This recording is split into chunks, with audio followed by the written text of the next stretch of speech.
Therefore I say, Ea, let these things be. And I will send forth into the void the flame imperishable. And it shall be at the heart of the world, and the world shall be. And those of you that will may go down into it. And then suddenly the Ainur saw far off a light, as it were a cloud with a living heart of flame. And they knew that this was no vision only, but that Iluvatar made a new thing. Ea, the world that is.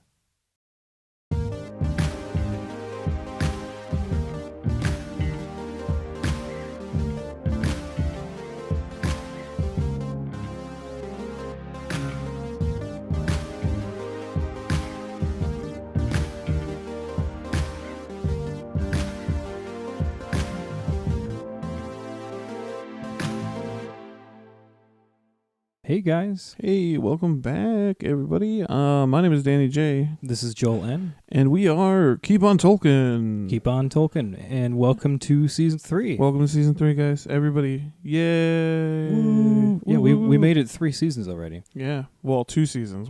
Let's not count our chickens, yeah. It could go wrong. We just wanted to throw out a big thanks to everyone who's been with us this long. Yeah, everybody's been great. We love y'all. You guys hit us up on Twitter, you know? Yeah, I feel like we've been growing a lot together as an audience base and podcast. It's been really fun. Yeah, it's fun. We're excited to start up again. It's been a little while for us. We've actually been doing a lot of stuff, but not podcasting. Yeah, no, which has been frustrating for us. Is we've been very busy, but not doing the main thing we set out to do, and that is podcasts. And so, what do you ask? What have we been doing? Well, we did a lot of stuff to launch our new Patreon. Yeah, we started a Patreon, guys. Go check it out. Go check it out. That's keep on. It's KOT podcast at patreon.com. Yep. So check it out. Give us some money. There's also exclusive content on there. So if you're a huge lover of Keep on Tolkien and you want to get some more content, check out that Patreon. Yeah, if you want some more of that content, there's some fun stuff on there, guys. Go check it out. Yeah, it's really fun. We had a hell of a time recording it. Yeah, since it's special content, we had a lot of fun with it. There's a little not safe for work content on there. And yeah, it's a little more gritty, I'll say. Yeah, and then there's also just some funny shticks. Yeah, it's good. Check it out. Yeah. What else did we do? We did what's called Minnesota Fan Fusion. Yeah, it's kind of like a local con. Yeah, of sorts. It's a con for everybody though. It's inclusive of all the different fandoms. There's Whovians there. There were horror people there. There was a lot of cool stuff. stuff. Gamers. It was one of my first cons I'd ever been to, or con-like experiences, and it was so much fun, guys. We got to host 2 panels at this. Yeah, and they were I would say incredibly successful. But I don't know. Yeah, they were a lot of fun, and more people showed up than I thought would. Yeah, we had a pretty good turnout. It was good. Yeah, and we most importantly, we had a lot of fun, and we met a lot of cool people, and made some new friends. Yeah, we did make some friends. We had a lot of one-on-one conversations with people. It was really cool, guys. And also, if you haven't seen our social media page, we met fucking John Rhys Davies. Yeah, we did. Yeah, there's a photo of us. Check it out. Yeah, if you don't already follow our social media, go ahead and check that out while you're at it. We're on pretty much all of them. Yeah. And some other stuff we're going to talk about this season. We're going to get into some more character profiles. Yeah. We're going to be discussing a couple stories, one story in particular from the Unfinished Tales, which we're excited about. Yeah. And we're probably to be announced. We're probably doing that big old Last Alliance episode probably too that we've been. Oh yeah, we've been building up to that. We're working on it, guys. There's so many things we've got that we want to make full episodes out of. It's ridiculous. So we'll literally text each other in the middle of the night and be like, "We should do an episode about this." Literally up until like a couple days ago, we've still been doing that. Yeah, it's been pretty constant. So that's an insight into our lives. So yeah, we're going to talk about plenty of fun things, but today we're going to be talking about the Valar. Yeah, we wanted to start off a little basic this season. We realized just to kind of get the flow, get the juices flowing again. Yeah. Get the juices all warmed up and juicy. We thought it was a good subject. The past couple seasons, we'd talked about the Valar a lot and referenced them, so we figured we'd give them their own episode and just kind of review. So, riddle me this. Who are the Valar? Well, I'm glad you asked. So the Valar, they are of the race called the Ainur. They are the mightiest of the Ainur. And Ainur means the holy ones. Yeah. They're sort of like angelic beings initially. Yeah, that's a good way to put it. Initially. And they're the beings that physically create everything we know as the world, also known as Ea, and the earth itself, Arda. Yeah, so on Arda, they're revered as gods by the children of Iluvatar, as we know them, so the men, elves, dwarves, and such. And they're also the lords of the Undying Lands, which is the continent of Aman across the Sundering Seas. Valinor, as most refer to it. Yeah. And their origins come from a thing called the Ainulindale, which is, we've talked about we talked about it in the Sauron episode, we talked about it in the Melkor episode, we talked about it in the Gandalf episode. Yeah, we reviewed the Ainulindale a few times. Mm-hmm. So we're not going to get too deep into it, but we are going to kind of, pick at where the Ainur were in all this. Mm-hmm. So the Ainulindale is known as the Song of the Ainur, or the Great Song. So this great song was begun not by the Ainur, but initially it was begun by Eru. The One. And this is the one that you may know. It's called Iluvatar by the elves, and that means all father. And his name Eru means one who is alone. And Eru's thoughts are what originally gave rise to the race of angelic beings known as the Ainur, or the Holy Ones. And each of these Ainur are born from a different part of the mind of Iluvatar. And also, they were immediately taught to sing as their main mode of communication. Yeah, so the difference in the minds, that's just how you get all the different flavors. Yeah, all the different flavors. You get all the different Ainur with all their different specialties and all their different personalities. Because he's Eru, he knows everything. Yeah, he is everything. And then him teaching them to sing, then that just means that they all made their own individual beautiful music. Mm-hmm. And so he taught them to sing, and he started them on a harmony after he taught them to sing. He got them all to sing together in one great harmony, and that's what started what we know to be the themes. Yeah, and there were 3 of them. And when the Ainur began to sing all together, this is when the first theme was introduced. But at this point, the first of the Valar, who is named Melkor, comes into play. Yeah, this is when we get to know some of the some of the Ainur individually, because we get to know Melkor first. Mm-hmm.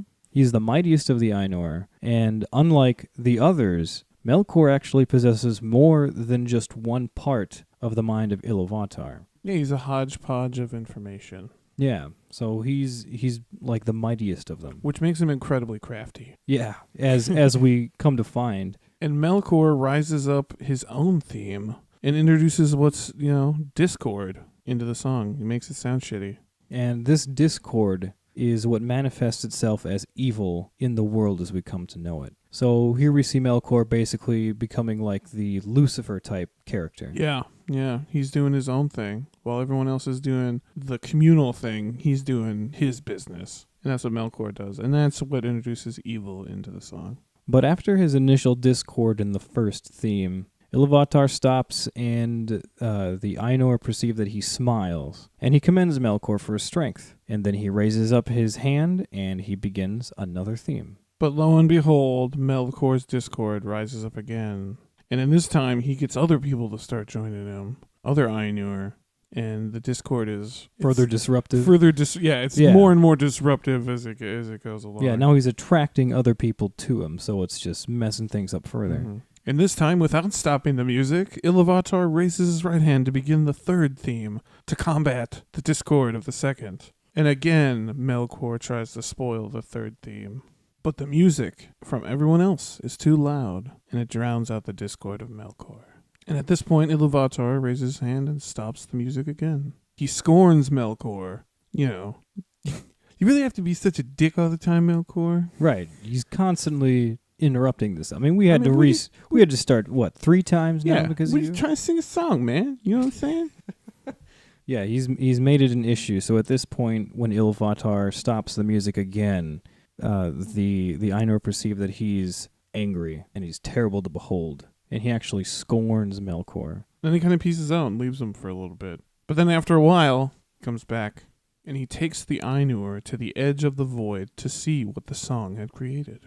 And this is when he reveals to them the world and a vision of what the world will be, essentially, right? Right. Yeah, this is the vision of what the song is. Yeah, this is when he reveals to them that the entire time they were singing, their song was actually going to be manifested into a physical world. Yeah. And he shows them what that world is going to be. Yeah, it's kind of like they were all recording an album, right? And like each of them sung their part in the studio, but they'd never heard the fully mixed album before. So like they sit down and he's like, their producer comes in and is like, yeah, I got it all mixed and everything. This is post-edit, baby. This sounds real good. This is real good. And that's what this is. He puts it all together for them. And they're absolutely amazed by this vision of this world that they've never seen. And some of the Ainur, they kind of get the idea that they want to like go down into this place that was made by the song. Yeah, be a part of it because it's beautiful. Yeah. They wanted to especially be a part of it so that they could help prepare it for the children of Iluvatar. Yes. That was the most amazing part of the vision to them, is because they had no idea that was ever in the plan. Mm-hmm.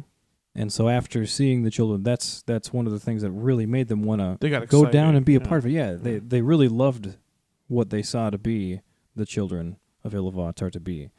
And at this point, the world is in what can be described as an embryonic state. It exists, but it is a place, but there are no features. Yeah, we actually had some debate about what this means, because we found that the Ainulindale is a bit vague. Yeah, it's pretty vague. Because I guess this entire time that I had known the story of the Ainulindale, I assumed that the Valar came down into like an actual physical world that had like land and ocean, and they just had to like, form things. Yeah.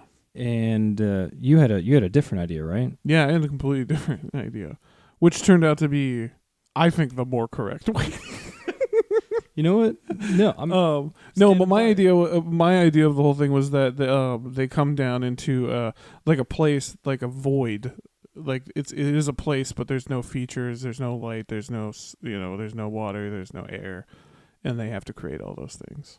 You know, we can agree to disagree. But I mean, ultimately, I don't know if it's up to just interpretation. Maybe there is more information out there somewhere that I'm just missing. Yeah. So if you guys know, and you got a good source, hit us up. Let us know. Maybe there's some more in the history of Middle Earth that we're missing. That'd maybe be great. we're just stupid and we don't know how to read and we don't understand the story that we're talking about. I mean, that's a little harsh. It's a little harsh. Maybe we're dumb as hell. I don't know. Nonetheless, the world comes to be, and the Valar, some of the Ainur choose to go down and enter that world, and that's when they become the Valar and the Maiar. This is when the Ainur are finally split into two different categories. Mm-hmm. And the mightiest of which are known as the Valar. And the Ainur being the lesser, the Maiar being the lesser, they more or less end up being sort of the servers of the Valar. They help them in their duties. They're helpers. Yeah. They're like assistants. It's like if all the Valar got some interns to come help them with what they were doing. Yeah, they're interns. Yeah, that's a good way to look at the Maiar. They're interns. We got to get some interns. Yeah, we need a fucking intern.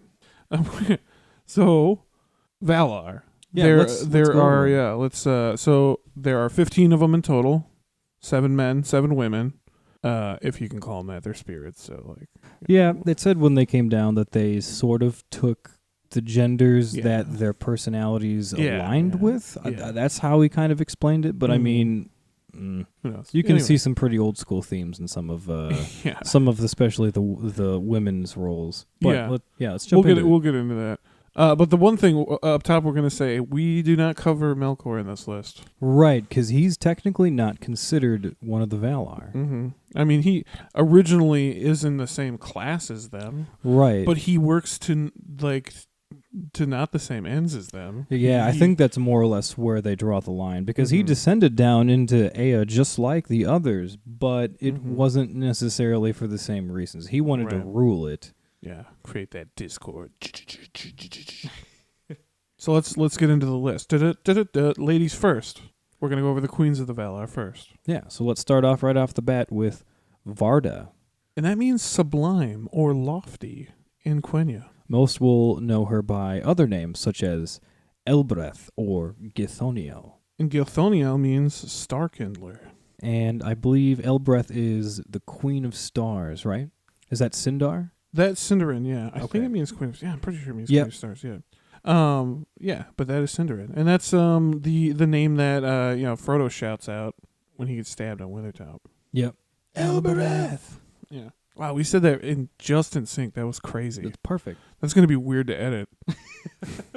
So Elbereth, or Varda is her proper name. She's known as the Vala of Light. And we've got a little excerpt about her. Too great is her beauty to be declared in the words of men or elves, for the light of Iluvatar lives still in her face. In light is her power and her joy. Beautiful. Yeah. I think that's right out of the Vala Quent in the Silmarillion, right? Indeed. Right in the beginning there for you. And she's the most beautiful of all the queens of the Valar. And she fittingly is the wife of Manwë, who is the king of the Valar, so there you go. Yeah. And we'll get to him in a minute. Yeah, well, in a while. We're going to cover all the ladies first, because that's how it goes.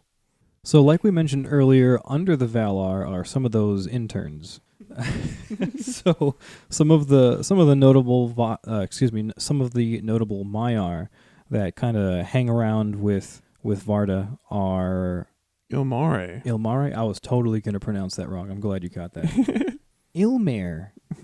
Ilmare, the handmaid, and she's the handmaiden of Varda. She's always just doing her bidding. And then someone that we may know from last season, Olorin, who we come to know in the Third Age as Gandalf. Yeah, and he's one of the 5 wizards.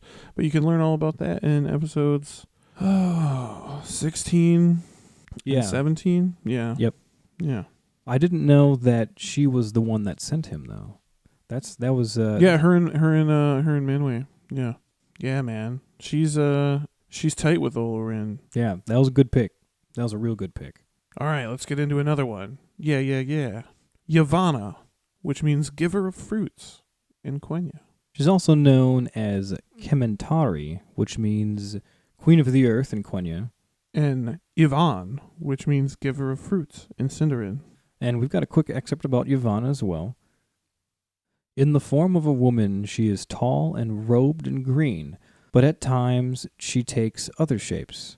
Some there are who have seen her standing like a tree under heaven, crowned with the sun, and from its branches there spilled a golden dew upon the barren earth, and it grew green with corn. But the roots of the tree were in the waters of Ulmo, and the winds of Manwë spoke in its leaves. Ooh. That's a really cool shape. Yeah. Yavanna does some gorgeous stuff. I mean, she's basically Mother Nature. Mm-hmm. Yeah. And counterbalancing, she's the wife of Aule. Yeah, the harsh smith, the one who created the dwarves, nonetheless. Yeah. And she created all the flora and fauna in the world. And she later, something a little tie-in for everybody, she later created the race of beings known as the Ents to guard her creations. Yeah, that was actually more or less in reaction to her finding out about the dwarves. Yeah. Because she's mad. like, my husband got to make these creatures, and all his creatures are just going to come cut down all my trees. Yeah, he made the dwarves with more or less just a disregard for that kind of thing. So she was real worried about it, and she's like, I need a defense. Yeah. So she was allowed the Ents. The most notable work by far of Yavanna is the 2 trees of Valinor, which were called Telperion and Laurelin. I think they're arguably 2 of the greatest creations in Tolkien's entire Legendarium. Oh yeah, everything stems from them. Yeah. Yeah, I mean, the Silmarils, they get their, more or less all of their glory and light from those trees. Yeah, and the sun and the moon are but a shadow of what the trees used to be. Yeah, they were just, a fruit of each, right? Yeah, fruit. So under Yavanna, she's got a couple Maiar interns as well, one of which is... Oh, please pronounce that for me. I can't. I say Iowendil, and that's Radagast. Radagast the Brown. Yeah, also one of the 5 wizards. Next up, we've got my personal favorite, Queen of the Valar, Nienna, which means weeping, or she who weeps in Quenya. Yeah, it's quite a build-up to to such a sad character. Yeah, exactly. Her other names are Lady of Mercy, Lady of Pity and Mourning, and Nienna the Compassionate. And just like many of us, she's forever alone. She has no spouse. I suppose it's appropriate. I mean, if she's the Valar of like mourning and weeping, Yeah, you can't be putting that shit on other people. No. You got to take that yourself. and I guess it's further appropriate that she's the sister of Mandos. Yeah. Mandos and Irmo, who are known as the Feanturi, the brothers of spirit, the spirit brothers. Yeah, they're like the two Valar that have control over spirits, Mm-hmm. which I guess that is a particularly powerful power. Oh, yeah, yeah. Well, and we talk about those guys later, so we're going to come to them. So her part in the song, she had a specific part, and that was one of deep sadness. And this is how grief was first entered into the world, because it started in the music. We got a little excerpt about that as well. She is acquainted with grief, and mourns for every wound that Arda has suffered in the marring of Melkor. So great was her sorrow as the music unfolded, that her song turned to lamentation long before its end, and the sound of mourning was woven into the themes of the world before it began. But she does not weep for herself, and those who hearken to her learn pity and endurance and hope. Yeah. And she's actually literally constantly weeping. Yeah. For the sorrows of She's the world. always weeping for all of the sorrows happening in the world. And she's got plenty to weep about. And her tears are actually what watered the two trees of Yavanna when they started out. Yeah, and that's what helped them to grow. How beautiful. Yeah. I love Nienna. I love the idea of like that there's somebody just like super emo about every terrible thing that's happening. Someone super sad. It's kind of cool how that sadness was like funneled, all the sadness in the world was funneled through her. And Just then came out into this one chick, man. We just funnel it all into her and let her deal with it. But she was able to let it come out in the form of tears, which helped water these two beautiful plants. So it's like sadness was actually turned into... It's pure distilled sadness. Pure distilled sadness used to feed these wonderful trees. And she also, Olorin, Gandalf also hung out with her quite a bit. Yeah, so that's where he learned a lot of his compassion and pity from. I think that was a really... important characteristic about Gandalf that he got from her. Yeah. Moving right along, we get to little-known Valar, Este, which means rest in Quenya. Yeah, she's the wife of Irmo. She's considered the Vala of healing, and she lives in the Gardens of Lorien in Valinor with Irmo. And she had a fountain in the midst of the Gardens of Lorien. She had her own fountain? Yeah, it was like her thing, yeah. Oh. And everybody in Valinor went there, and they drew refreshment from her fountains in Lorien. She's also the one that personally tended the body of Miriel, which is Feanor's mother. Yeah, Sleeping Beauty / dead corpse. Basically, yeah. Yeah. Finwë's first wife. Her spirit left her body after giving birth to Feanor. And, spoiler alert, we may be learning a little bit more about that storyline in the future. I don't know what you're talking about. Este is always known to be clad in gray as well as her raiment. And some of her notable Maiar, this one likes to jump around too, Melian. Yeah, she's actually hung around a couple of the Valar, which is, I think, why she became such an important character in Middle-earth. Yeah. And she's, the wife of Thingol, Queen of Doriath, and the mother of Luthien. Moving right along. Next we've got Vaire, the Weaver.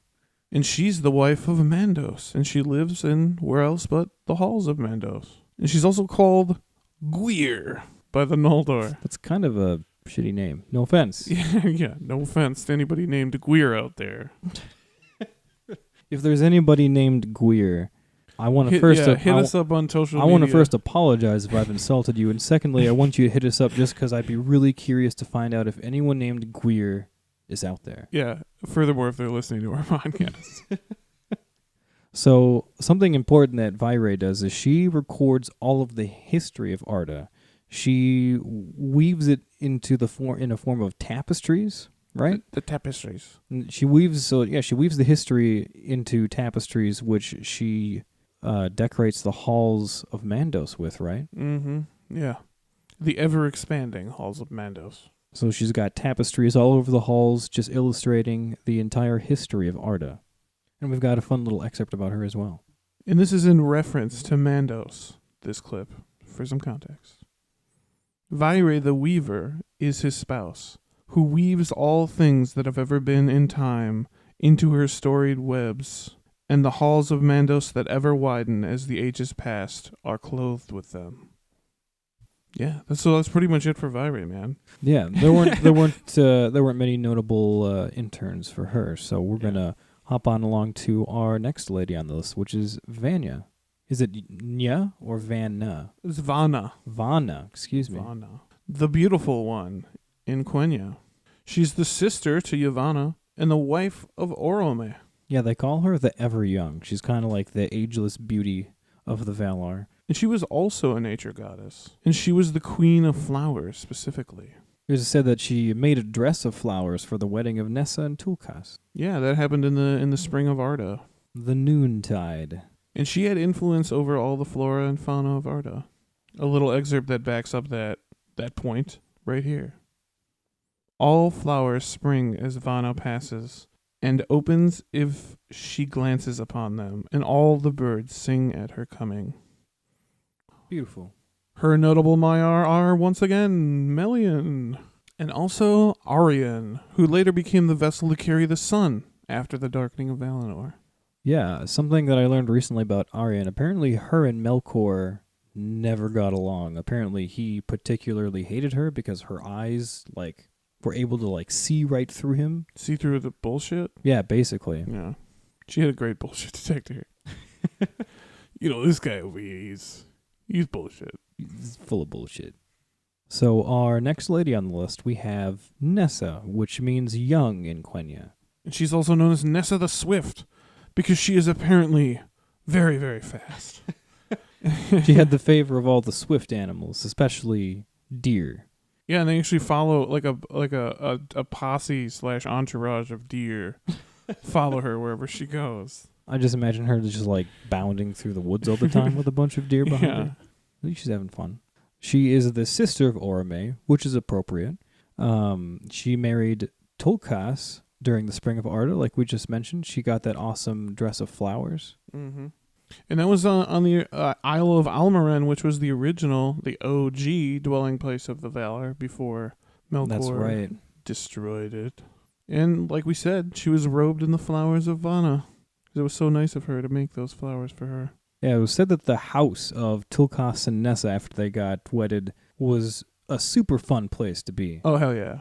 Tulkas and his buddies, his warrior buddies, and his other Maiar, I'm assuming, that he likes to wrestle with. Invite all the interns. Yeah, invite all the interns over, and they get they engage in what was referred to as revelry.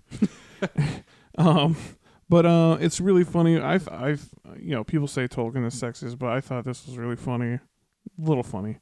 One of the things that Nessa the Young is actually known for is bringing beers and wines to her husband and all of his buddies. Yeah, during their little parties. Yeah. I was just like, really? She's known for this? Trying to keep it together, but some of these real old school values coming out in some of in the ladies, it's just kind of funny. Bring us beers. Bring us beers. Bring out the mead. So jumping over to the Lords of the Valar, the guys. Yeah, here we go. Starting off the bat with Manwë himself, known as the Blessed One in Quenya. Mm-hmm. And his other names are Sulimo, which means the breather. And Manawenos. It looks like man these nuts is what the word looks like. Man these nuts. But it's Manawenas. Yeah, Manawenas. It sounds oddly Native American for Tolkien. Yeah, I don't know what, but that's his name. But Manwë, he is the king of Arda. He's actually head of what goes on around there. And he's the leader also of what are called the Aratar, which are the 8 of the top Valar. The Great Eight. Yeah, the G8 of the Valar. Yeah, the term Aratar is actually Sindarin for exalted because they're, the special ones. The special ones. And they include, let's count them off, Manwë, Varda, Ulmo, Yavanna, Aule, Mandos, Nienna, and Orome. Yeah, so he's sort of the head of that super group, on top of already being the king of pretty much the entire physical world as it is. Mm-hmm.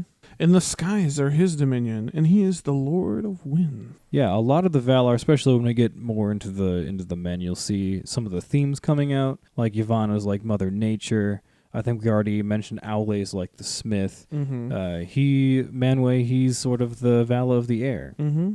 The air and the skies and all that jazz. And we got a fun excerpt about Manwë. In Arda his delight is in the winds and the clouds, and in all the regions of the air, from the heights to the depths, from the utmost borders of the vale of Arda to the breezes that blow in the grass. Air's his thing. Yeah, air is his thing. And he created the great eagles that we know. Right, yeah. Right, Thorondor and the gang. And they're his eyes in the skies. He also loves all other birds. And a little excerpt about his bird loving right here. His bird loving. All swift birds, strong of wing, he loves, and they come and go at his bidding.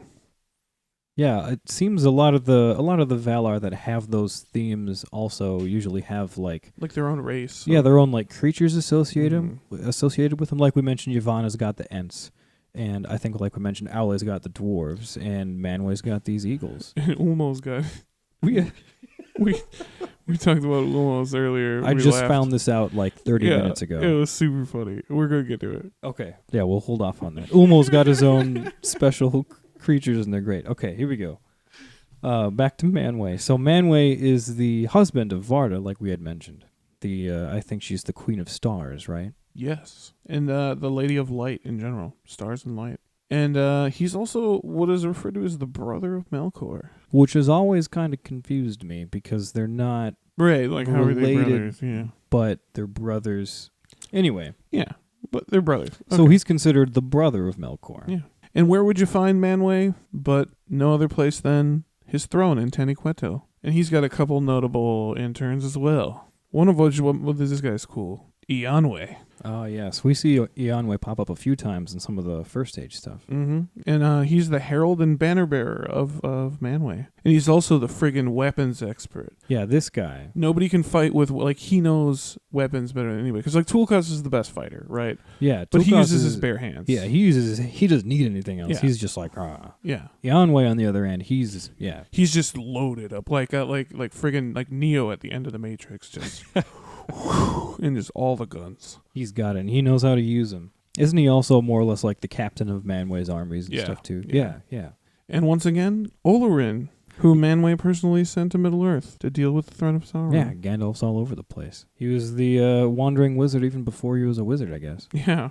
And Manwë actually straight up comforted Gandalf when Gandalf revealed to him that he had doubts about being chosen because he was straight up afraid of Sauron. Yeah, when he was chosen to be one of the Astari to go over to Middle-earth and deal with Sauron, he straight up said, I don't think I should do this at first because I'm legitimately scared of this guy. I'm scared.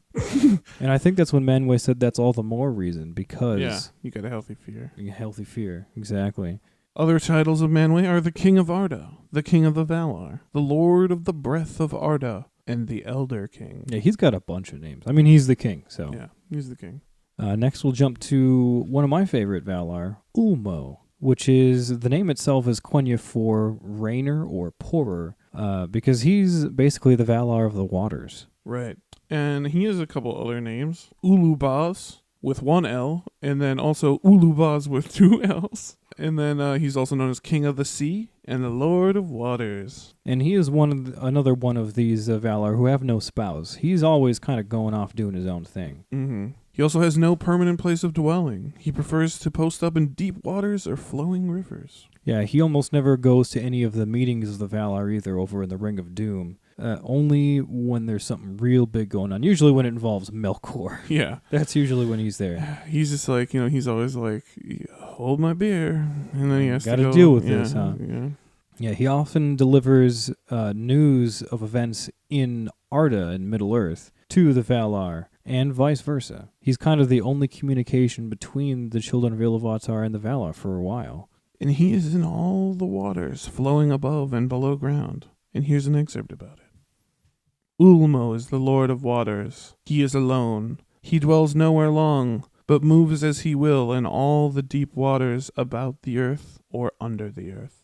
For all the seas, lakes, rivers, fountains, and springs are in his government, so that the elves say that the spirit of Ulmo runs in all the veins of the world. Thus, news comes to Ulmo, even in the deeps, of all the needs and griefs of Arda, which otherwise would be hidden from Manwë. Yeah, he's a real important character for a lot of the stuff that happens in Middle-earth. Yeah, he also like interacts with the children of Iluvatar directly, almost. I think more than anyone else. I don't know if except for Orome, maybe. maybe, but he's the only one that actually goes out of his way to go tell them things. Yes, and tell them not to do stuff. Yeah, yeah. He's basically like the Tolkien's Prometheus. Yeah. Prometheus was the one that always looking out for men, giving him fire. Mm-hmm. Ulmo's the Lord of Waters, but he's, sort of the same. Always helping. Yeah, he's always got the backs of men. And some of Ulmo's notable Maiar interns, the most memorable, probably one of the most memorable Maiar of all time, is Ase. And this is the Maiar that guards the coasts of Middle-earth. And also helped move the island of Tol Eressëa to near the shores of Aman in the Teleri ferry fiasco. Wasn't it because he loved the Teleri? So he wanted to help them. Or he didn't he really wanted to want them to help go, but he wanted to help them get to where they wanted to go. So he did it anyway. Yeah. And he also raised the Isle of Numenor. Oh, he was the one that did that? Yeah, it was Ase. And then there's Uinen, who's the wife of Ase, and she's associated with tides, waves, and sea creatures. Ulmo's also got, is it Salamar? Salmar, yeah. Salamar, the wife of Ase. Or excuse me, the musician of the sea, rather. I'm just misreading. Salamar created the Ulumori, which is the horns of Ulmo. What about this next one, Joel? Uin, who is known as the Great Whale. So this is what we found out while we were doing this episode. Yeah, this is what we were talking about earlier. Is that Uin is the leader of a sentient race of whales. I did not know this. That, they go throughout the seas and they do shit in the sea. So apparently this great whale also helped ferry the island of Tol Eressëa for the Teleri elves back and forth to get them over to Valinor. I didn't even know that Ulmo had a race of whales. Yeah, I didn't either. But he does. That's crazy. Well, at least we know that there's someone, doing good stuff in the water, right? That someone's got an eye on that. I can't wait for the fan fiction of the whales in the water. The giant sentient whales. I'd love to see an entire history of Middle-earth from the perspective of those whales, like just ships going over every now and then. Oh, where are they going? Where are they going? Oh man! Imagine when Numenor was sunk, or like every time like the geography changes, the whales are probably like, oh, what the fuck? Come on, man! Like waters are like flowing over. Like, God damn it! Yes. So the whales, their thing.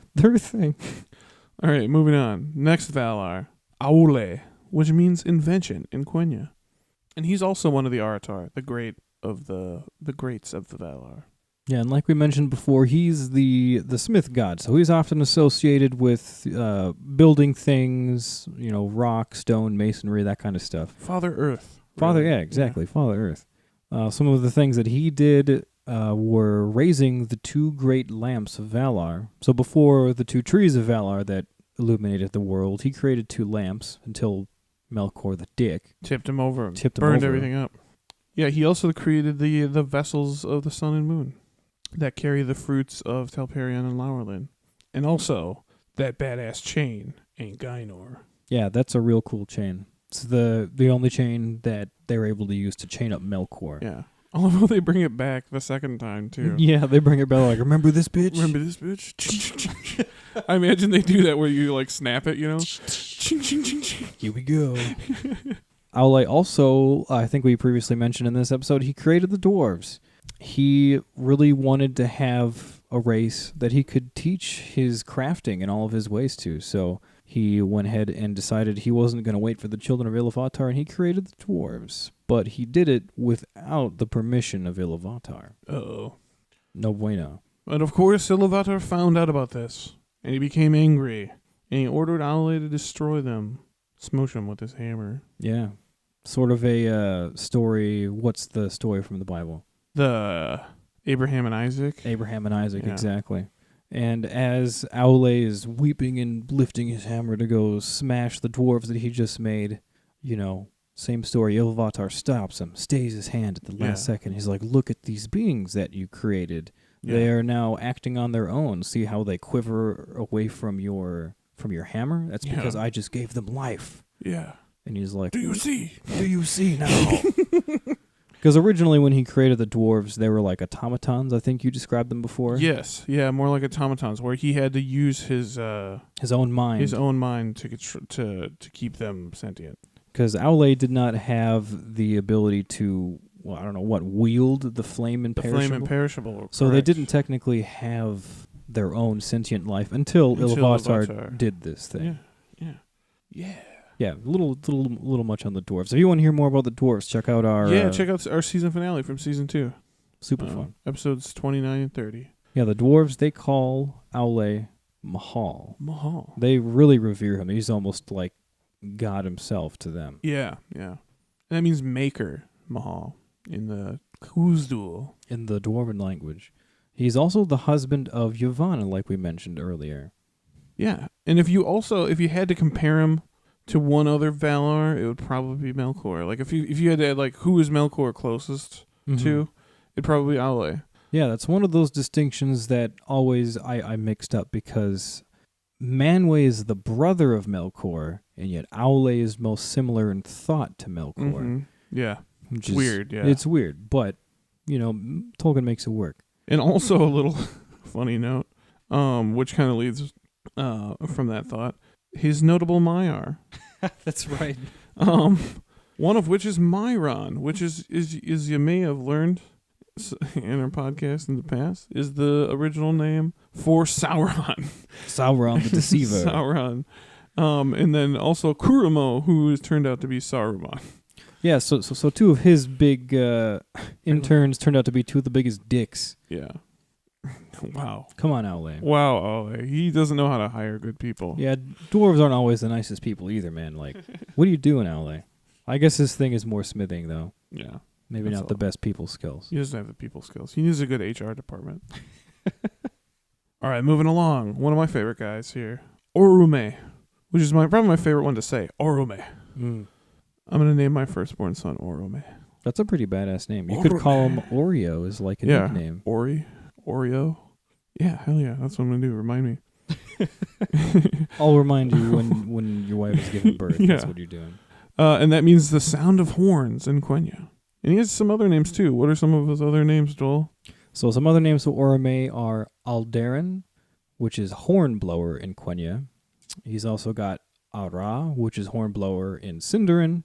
Aromez, which is hornblower in Valerian.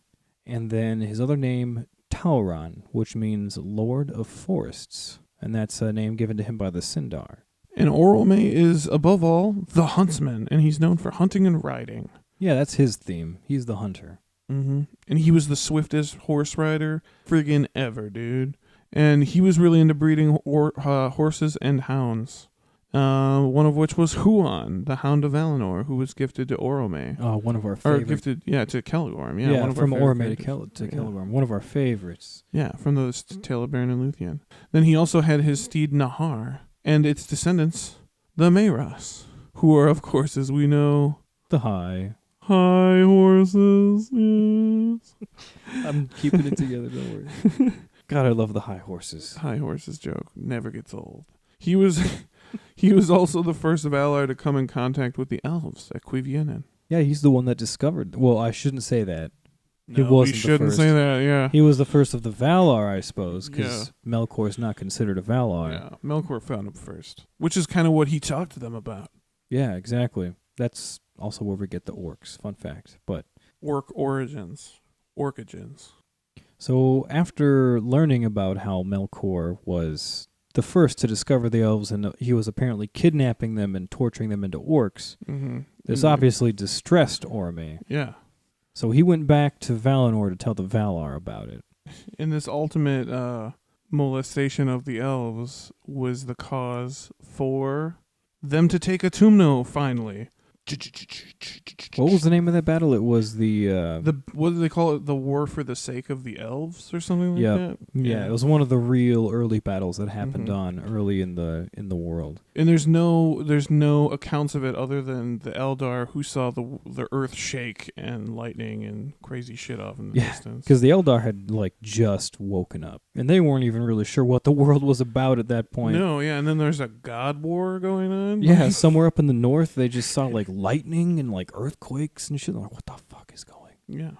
But ultimately, after that gets all dealt with, Orome is the one that leads the Eldar, who are willing to go, that is, on what's known as the Great Journey, trying to take them back toward Valinor so they could live in bliss with them. Yeah, that's one of the big moments in which Orome plays like a big part in history, is that great journey there.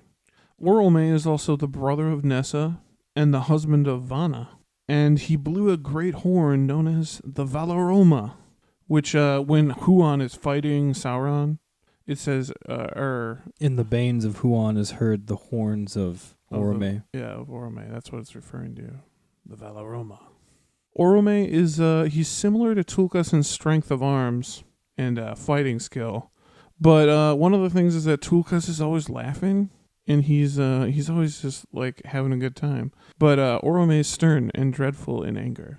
I always assumed that ultimately Tulkas would come out on top in that fight, right? Because it said that he's the greatest fighter. He's the greatest there's ever been, yeah. Yeah.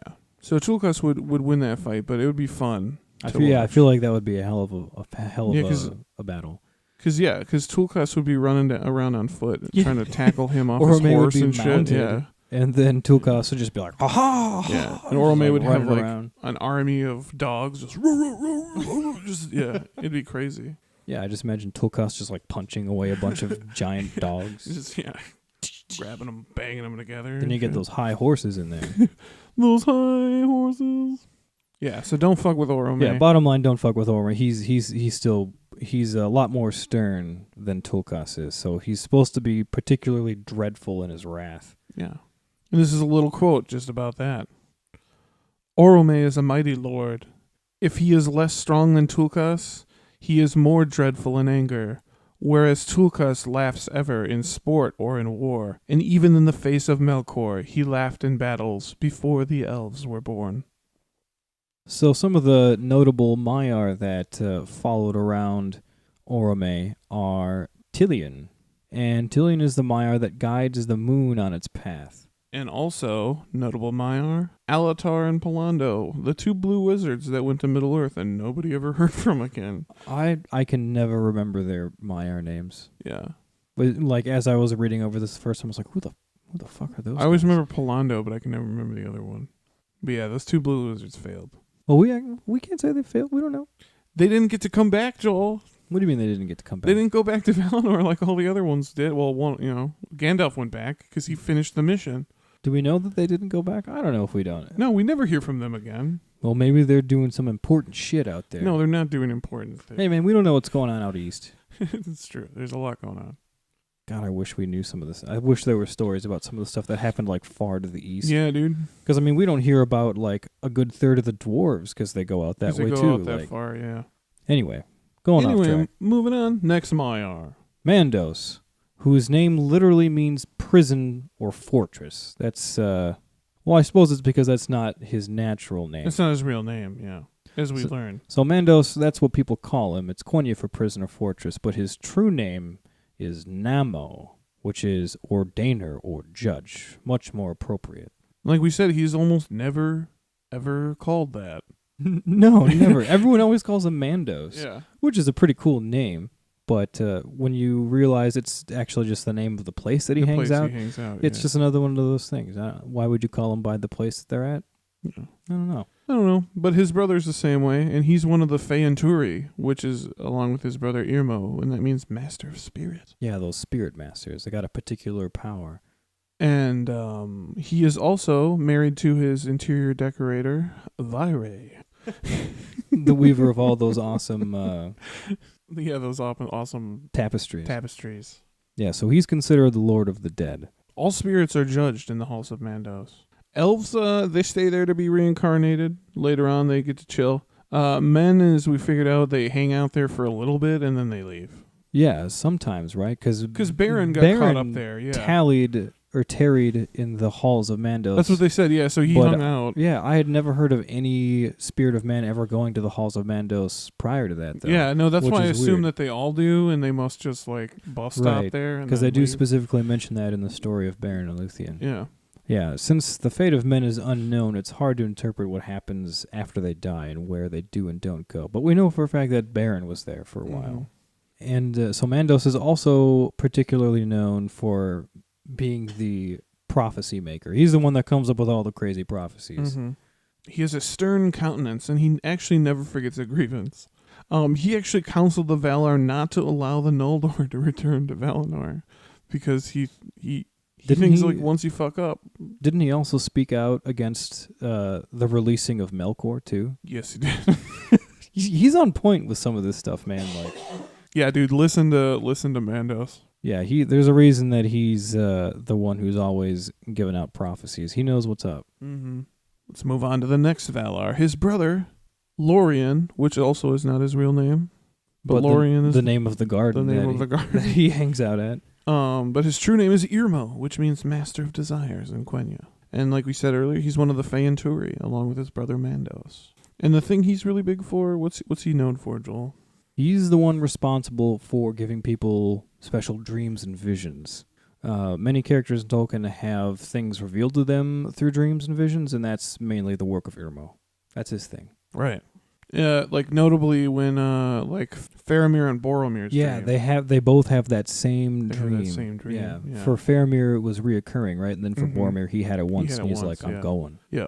We got to go to Imladris and figure out what this is about. Yeah, we talk about that in I think Council of Elrond episode or something. Yep. Yeah. Yeah, but that's the work of Irmo, that kind of stuff. He's also the brother of Nienna, which kind of makes sense. Mm-hmm. The husband of Este. And other than that, there's not a whole lot of information out there about Irmo.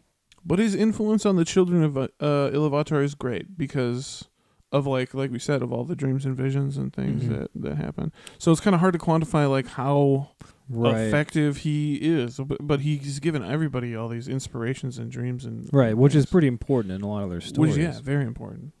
All right, let's get to the last guy. Moving on to a really fun one, Tulkas. Tulkas, and that means strong or steadfast in Quenya. Yeah, he was the last of the Valar to descend to Arda, and he made a hell of an entrance. He was a direct response to the threat of Melkor, and his presence is what turned the tide in the struggle against Melkor. Melkor would straight up just run away in front of him because he knew he can't fight Tulkas. He's the strongest. Yeah, and here's a little excerpt about that. So came Tulkas the strong, whose anger passes like a mighty wind, scattering cloud and darkness before it. And Melkor fled before his wrath and his laughter, and forsook Arda, and there was peace for a long age. That's right. After he came initially, I forgot that's when Melkor kind of fucks off for a while. Yeah, he leaves, but then he comes back with all the Balrogs, remember? Oh, yeah, that's when he goes and gets all the other Maiar, and he comes back. He's like, they got Tulkas, I'm going to get some friends, too. Get some people to help me. Get a bunch of Balrogs or some shit. Get a fucking Balrogs. Yeah, show him. He doesn't show him ultimately. But, yeah, Tulkas really fucking sticks it to him in the end, but... Yeah, in the end, Melkor gets his feet cut out right from under him because as he's begging for mercy, they just cut his feet off from under him, and they smash his crown over his neck like a collar. Well, they chop off what's left of his feet too after what Fingolfin did. That's right, because Fingolfin fucked up his foot. They cut off a foot and a half of his. Yeah. Man, there's a lot of people in Tolkien with like missing appendages. It's just kind of a reoccurring thing. A lot of missing limbs. So during the spring of Arda is when he had his wedding, which I think we mentioned before. His wedding with Nessa, where she got that wonderful flower dress. Mm-hmm. And Tulkas is always filled with mirth and laughter, even when he's fighting at war. Yeah, like we mentioned earlier, their house, Nessa and Tulkas, was like a party house. It's a party house, yeah. And the cool thing about Tulkas is even though he's the most badass fighter of all time, he uses no weapons or rides no steed. And here we've got a little excerpt about him. He delights in wrestling and contests of strength, and he rides no steed, for he can outrun all things that go on feet, and he is tireless. His hair and beard are golden, and his flesh ruddy. His weapons are his hands. He has little heed for either the present or the future, and is no avail as a counselor, but is a hearty friend. He definitely sounds like a good guy to have around. Yeah, I would love the party with Tulkas. I bet he's super fun. He seems like he'd be a real good friend. Obviously, like the passage just said. I guess he's not much of a counselor, but still. Yeah, you don't come to him for advice. Support, though. But support. You need somebody to roll deep with you, you call Tulkas. And the coolest thing about Tulkas ever, and is probably his main weapon, is that Melkor is straight up afraid of him. Legitimately runs away. He's the only one that can take on Melkor in hand-to-hand combat. Yeah, and he's done it more than once. yeah, he's done it. It's awesome. And this is from the Siege of Autumno. This is an excerpt. Then Tulkas stood forth as champion of the Valar, and wrestled with him, and cast him upon his face. And he was bound with the chain Engainor that Aule had wrought, and led captive, and the world had peace for a long age. Beautiful. Yeah. Well, that's about everything that we've got on the Valar for you today. Yeah, that's the list. That's it's a brief overview of the Valar. Yeah, it's definitely good to get that under your belt, though, and just kind of understand where all the different themes are coming from for all of them. Mm-hmm. Yeah, and because we refer to the Valar a lot, so now you know who they are a little bit. Yeah, and there's some pretty big movers initially, and some of them have some key tie-ins to history, like Aule and the dwarves, or Yvonne and the Ents, and all that cool stuff. But yeah, we had let's go. Who do we learn about today, man? Yeah, so just a little review. So today we learned about the ladies of the Valar and the lords of the Valar, and we kind of touched on all their roles that they played through history, any important ones, and we also kind of touched on their Maiar that they kind of run with. Yeah, and also their relationships to each other. Yeah, which is really interesting to learn about. You can go a little bit deeper. I think Tolkien throws out a little bit more information about some of their relationships if you really dig for it. But this is great. Yeah. But that's pretty much all we got for you today, guys. Thank you so much. This has been episode 1 of season friggin' 3. Yeah, thanks for coming back again, guys. Yeah, thank you so much for listening. We wait on bated breath for every listen. We check the numbers every day, and we love what's going on. And thank you so much for allowing us to have 3 seasons. Yeah, really. And don't forget to follow us on all the social media. Like we mentioned, we're on the Facebooks, the Twitters, the Instagrams. We're on the YouTube, all that fun stuff. And of course, our newest little thing, the Patreon, guys. And what the Patreon is it's a monthly subscription service where you can set a donation to give us for what we do. And in exchange, you will get exclusive content that is made by us for you, and it's super fun. It's stuff that only real true fans would enjoy. Fans of KOT would enjoy. So thank you for helping us out, because we definitely appreciate any help that we can get for helping us continue to do this. We love doing this with everybody. And we've already got some people doing it, so we'd like to say thank you so much to all those people doing that. Absolutely. And we want to throw out a thank you to Minnesota Fan Fusion, since so awesome. Yeah, they were great hosts over our sort of between our season break. Like we had mentioned, we did some panels at the Fan Fusion. It was fantastic. So thank you to Minnesota Fan Fusion for that opportunity. Yeah, and we definitely have plans to go back next year, yeah? Oh, yeah, absolutely. Yeah. Going back, we might do a few more panels. It was a lot of fun. Maybe a live show. Our friend Ella was talking about we should ask Anthony to do a live show. Oh, that'd be fantastic. Yeah, that'd be fantastic. That'd be fun. Oh, yeah. So you guys, if you are in the Minnesota or Twin Cities area, you should definitely check out the Minnesota Fan Fusion event when it comes. I think it's every August. Yeah, and also other cities have Fan Fusions, too. I think Phoenix has one, and I can't remember where else they do them. But Anthony, the guy we know, is in charge of all of them. Oh, he's in charge of all of them. Yeah, man. Not just ours. Yeah, that's why he was so busy all the time. No, he was real good. He was real helpful. Yeah. So, like we said, thanks again to Minnesota Fan Fusion. Check it out, guys, when you get a chance. Yeah. But otherwise, that's about all we've got for you this episode 1. Yeah. And like always, my name is Danny J. And this is Jolene. As always, keep on Tolkien. Aude and Tulaba.